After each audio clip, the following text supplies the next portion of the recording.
Hello, everyone, and welcome to English Pod. My name is Marco. My name is Catherine, and today we have a lesson that comes actually from a user request. That's right. We had a user request who asked us if we can do something about a purchasing manager, maybe what his job does or what it is to be a purchasing manager. So you'll find out all about that today in this lesson. It's an upper intermediate about being a purchasing manager and about vendors. So let's check out today's dialogue.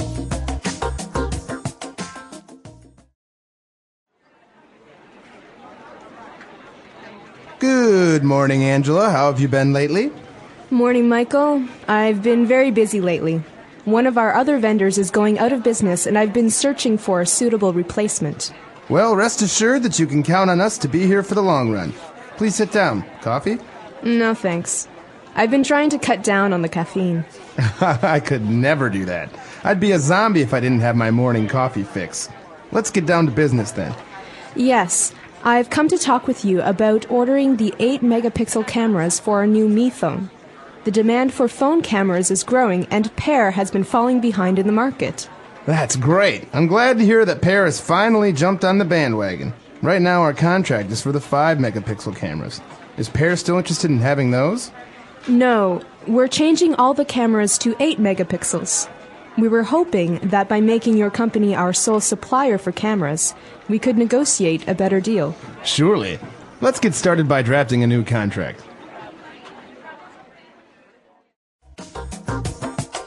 All right, we're back. So a very interesting job to be a purchasing manager, a lot of responsibility on top of him. And we actually saw some really interesting phrases and words that are related to business, to negotiating, contracts, etc. So let's take a look at some of those now on Language Takeaway. Language Takeaway. So the first word we have is vendor. This is a noun. It means it's a job. It's the name of a person's job. So he is a vendor. Okay, and a vendor, what does a vendor do? Well, a vendor sells things. Okay, so the verb here is to vend, like a vending machine is that machine that you can buy sodas from. Mm-hmm. But a vendor is someone who sells things to someone else. Okay, so I can say he is a door vendor. He sells doors? Yeah, that's right. Or let me contact my vendor about the price list for these TVs. Okay, very good. So we're talking about a vendor who is going out of business. And because he's going out of business, this manager is actually looking for a suitable replacement. So this is an interesting phrase because these two words normally go together. We say, let's find a replacement. Okay, that's good, but really we want a suitable replacement. And so first of all, the word suitable means like appropriate or good. But what about replacement? What does this mean? A replacement is something that takes the place of. It replaces something else. So for example, we have our vendor who went out of business. So what we are looking now for is another vendor, but not just any vendor, a suitable vendor, one that has the things that we need or the prices that we need, and in order to replace the one that went out of business. Right, so we can say this about other things, not just people. For example, if I break my iPhone, my cell phone, very expensive phone, I am upset about it, but when I buy a new one, I don't want a cheap one. I want a suitable replacement, one that's about the same as the old one. That's right. So maybe you don't get the exact same one, but you get one that's very similar. Exactly. Okay, very good. So now they're going to talk a little bit about the contract, but they kind of do a little bit of small talk, and they're talking about coffee, and he says, well, you know, I'd be a zombie if I didn't have my morning coffee fix. I know how that feels. This is a person who loves to drink caffeine to wake up. Mm-hmm. And so we talk about a fix as being something that you need. Okay? My coffee fix means the coffee that I drink in the morning to survive. That's right. Okay, so we know the verb to fix is to make something good again, to repair. But in this case, we're taking fix as a noun, and we're saying that it's something that you need, like you said. For example, maybe in the morning you need your English fix, and so you'd listen to English Pod. Exactly. You need it so much, it's like a drug. That's right. Very good. And moving on, they started to talk a little bit more about the details of the business, and he mentioned that they want to make this company their sole supplier for cameras. Okay, so sole, S-O-L-E, means only. But this word supplier is very interesting because it's very similar to vendor. Mm-hmm. So it's basically someone, a company maybe, or a person that supplies you with what you need. All right, so to supply is to provide for. So for example, if I work at a clothing store and I sell lots of nice clothing, I need a supplier to bring me the clothes that I sell. Otherwise, right. where am I going to get them from? I don't have a factory. That's right. For example, IBM is one of the biggest computer suppliers or manufacturers in the world. All right. Okay, and for the last part of the dialogue, they said, well, I think we can reach an agreement.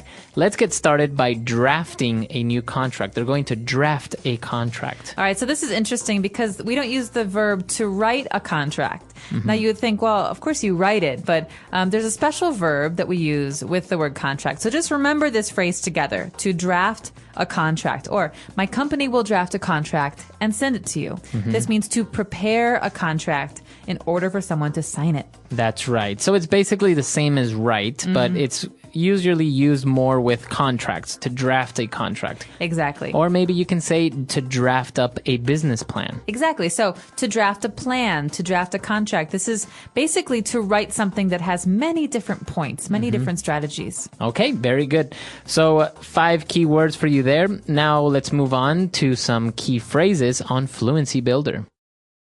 Fluency Builder. Okay, so there are a lot of really, really juicy phrases in today's lesson. The first one is rest assured. So we heard this from Michael at the beginning of the dialogue. He said, rest assured that you can count on us. That's right, rest assured. So this is a phrase that you use to try to give confidence to someone, telling them, you can trust me, rest assured that I'll be there. Don't worry.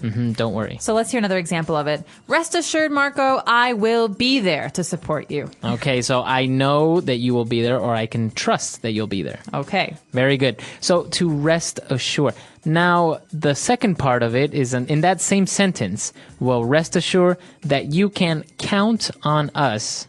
Okay, so what does it mean to count on us, to count on me? So the verb to count has a couple of different meanings, and most of us are familiar with the other one, to count numbers, 1, 2, 3, 4, 5. But here, to count on someone, remember that preposition on, means to expect someone to do something, to depend on someone. That's right. So if you count on someone, it means that you depend on them, you rely on them, you can trust them. So, for example, in the sentence that I just told Marco, rest assured, I will be there. You can count on me. That means you can depend on me. You can expect me to be there. I will not let you down. That's right. Okay. In that same sentence, we have another phrasal verb. Rest assured that you can count on us to be here for the long run. The long run. All right. So we're not actually running here. The long run is a phrase that means for a long time. So, for example, if I'm in an interview and someone asks me, well, we're really interested in your resume and we really like you. We want to know, are you available in the long run, in the long term? That's right. So if you say, yes, I am here for the long run, it means that you are here for a long time. Okay. And let's move on to our next phrase. When they're actually, they stopped with the small talk and now they want to get down to business. You hear this phrase all the time because you don't just walk into a meeting and start talking about business stuff, you know? You start with the nice things first. You say, how was your weekend? How is your wife? How was that game of golf? So you're talking about nice small talk, like you just said, Marco. But when you want to start talking about numbers or products, things like that, that is called business. So when you want to start that, you say, let's get down to business. That's right. Very good. So it's a phrase to say, okay, now let's start talking about what we came here to do, to start talking about business. And the last phrase that we have for you, it's a very interesting phrase. When they were talking about one of the brands of phones, they're saying, I'm glad to hear that Per has finally jumped on the bandwagon. Now, Marco, I wish I could tell you I knew where this phrase came from, but I don't. Let's just talk about the word bandwagon first. I think bandwagon means something that everyone is doing. That's right. So I think if everyone is, likes the color purple, and all of a sudden you like the color purple, then that means you just jumped on the bandwagon. All right, I jumped on the bandwagon. So you think of a wagon as like, before they had cars, they had wagons. They're wooden and they have wheels and they're pulled by a horse. And so everyone is on there and they're all going somewhere. And I wasn't on it, but I jumped on the back. That means I joined everyone. I started to do what they're doing. That's right. So I guess you agree with them, or you're going towards in the same direction that everyone else is going. Look at Marco. He just bought an iPhone. Now he's jumped on the bandwagon. That's right. So everyone is going in the same direction. Everyone is doing the same thing. Everyone likes the same thing. So to jump on the bandwagon, you can use it in the business sense. For example, if somebody is not agreeing with you or somebody doesn't want to support your project, you can say, I would really appreciate it if you jumped on the bandwagon and supported us on this. That's right. So it's not always a bad thing, but remember that the verb that is synonymous with this is to conform. Okay, to do what everyone else is doing. That's right. Okay, so a lot of interesting things here. Let's listen to our dialogue one last time.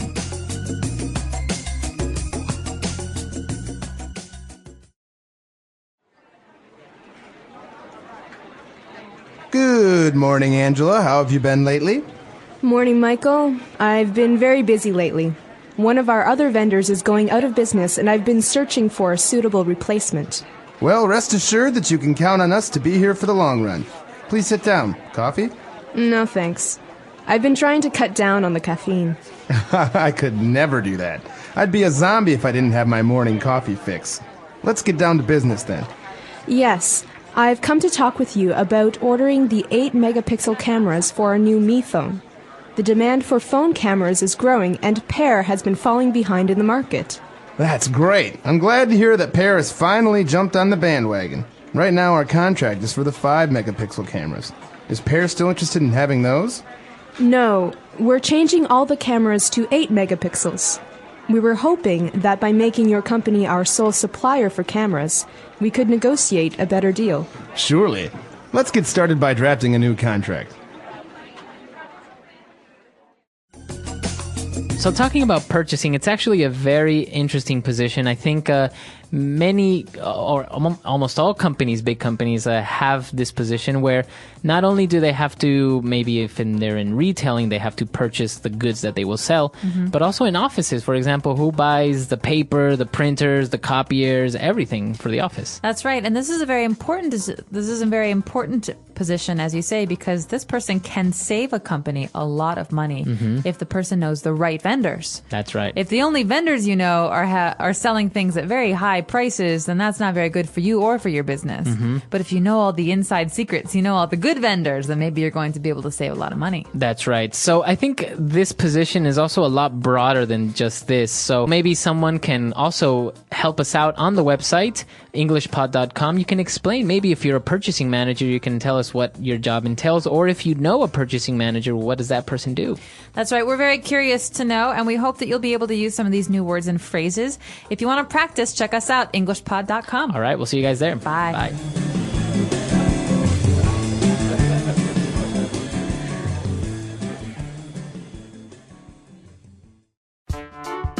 The English Pod Audio Review.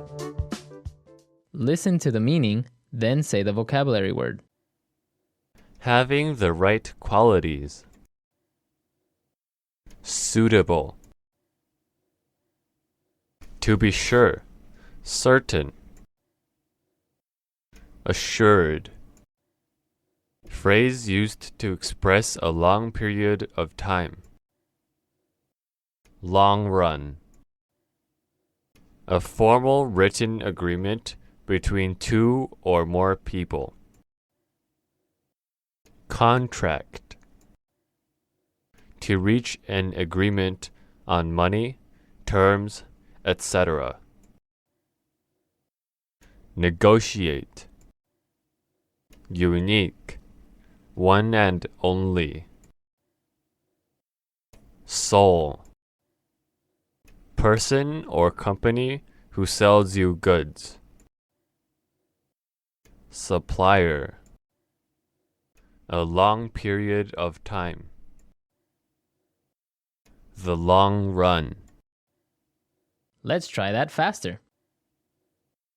Having the right qualities.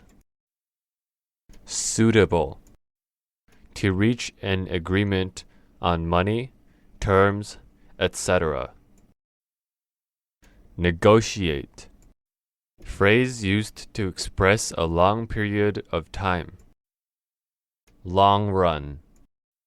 Unique. One and only. Soul. A long period of time. The long run. A formal written agreement between two or more people. Contract. To be sure, certain. Assured. Person or company who sells you goods. Supplier. Now say the word and hear it in a sentence.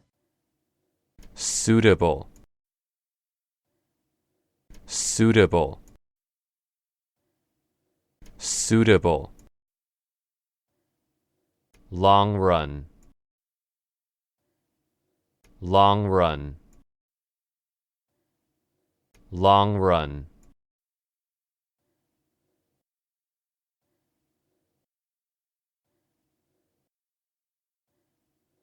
Contract. Contract. Contract. Soul. Soul. Soul. Negotiate. Negotiate. Negotiate.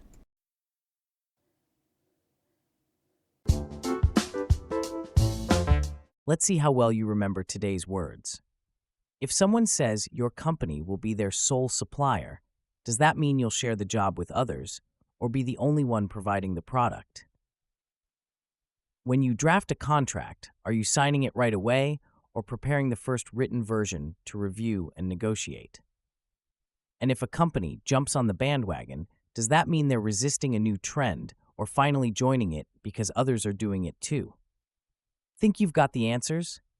Post them in the comments. We'd love to see how well you followed along. Whether you're a purchasing manager, a supplier, or just navigating business conversations in English, today's episode gave you practical vocabulary for negotiating deals, talking with vendors, and making confident decisions. If this helped you speak business English with more fluency, don't forget to like the video and subscribe for more real-world lessons.